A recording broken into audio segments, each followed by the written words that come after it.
अहिल्यानगर शहरामध्ये सकाळी जे धार्मिक पेरणी निर्माण करण्यात आली होती त्या पार्श्वभूमीवर आता पोलिसांनी मोठा बंदोबस्त केलेला आहे।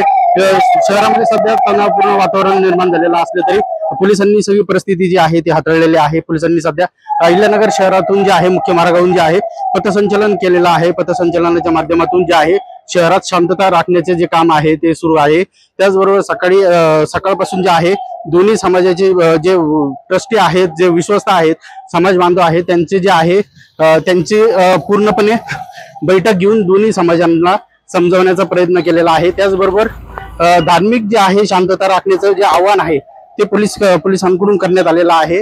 आता आपण पाहू शकतो की मुख्य मार्गावरून जे आहे ते पोलिसांचं पथसंचलन सुरू आहे। पोलिसांचं जे पथसंचलन सुरू आहे त्या पथसंचलनामध्ये अतिरिक्त पोलीस अधीक्षक आहेत, त्याचबरोबर जे शहराचे DYSP आहेत त्यांसोबत कोतवाली आणि तोफखाना पोलिसांची जे आहेत पी आहेत। गिरीश आस्कर, नवराष्ट्र, अहिल्यानगर।